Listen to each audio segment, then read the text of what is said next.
Adam, another fantastic fight for you boys. Really in the hunt late in the piece, couldn't quite get the job done. What did you make of it, particularly that effort to get back in the game? Well, the effort to get back in the game was great. It's pretty disappointing how we let the game slip away, though. That third quarter we had opportunities to get the ball inside 50. I think the scoring shots might have been similar. We just couldn't finish our work, and we couldn't stop them from scoring. And ultimately, across the game, that was the difference. The summary of the game: plus 11 inside 50s, scoring shots the same.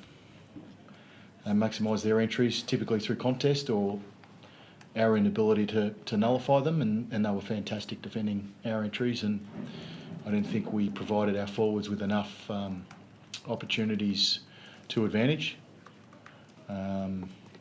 And their defenders were really strong, as well as the work rate from their midfield and their ruckman particularly to get back and support. How much did Toby's absence hurt that forward line mix? Oh, clearly it hurts, but we've got another player in there, and we've got to learn to be able to score and maximise our entries without Toby in there. Tom Green, a fantastic performance, perhaps the best of his career. Yeah. What's he improving on? How's he finding ways to take his game to new levels? Well, I think, typically he's been a really strong stoppage player, but he's now finding the ball in transition, and that's through work rate, it's through positioning, and then tonight he's able to finish his work. So, he was probably, we tried to nullify Bontempelli around the stoppage particularly, and we couldn't do that in the first half. 20 possessions, 10 clearances, kicks a goal. After half time, I thought, we sent Tom to him, get that job done, and then see where it takes you. And I thought we were able to minimise Bontempelli's influence, and he certainly was able to impact the game, particularly in the last quarter.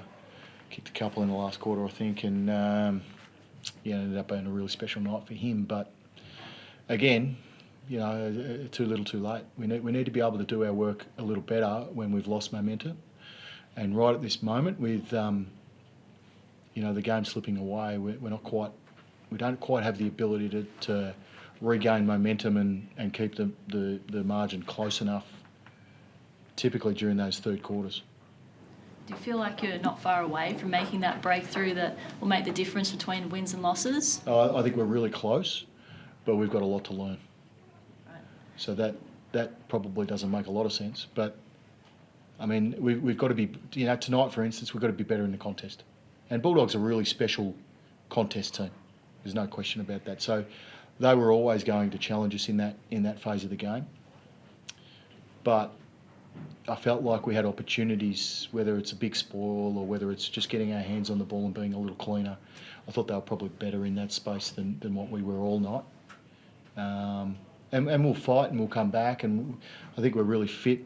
Our team had a tremendous summer of training. So I think we're that sort of team at the moment, but we're just not capitalising on our opportunities and minimising the damage at the other end when the opportunities arise. So we've got work to do in that space. You can see how the team can spark themselves, though, as we saw in that fourth quarter. What was the message? Was it anything that you said or did that you felt really made them click? Oh, not really. I just back in our speed, our fitness, our pressure, and I think that was evident in the last quarter. But again, where was it in the third quarter when we really needed it to keep the margin within closing distance? And that's really the messaging to our group, is that the game will ebb and flow. We'll lose momentum at times and we'll have momentum. When we lose it, we need to regain it quickly. How do we go about that? We can do it in last quarters. We just need to do it a little earlier.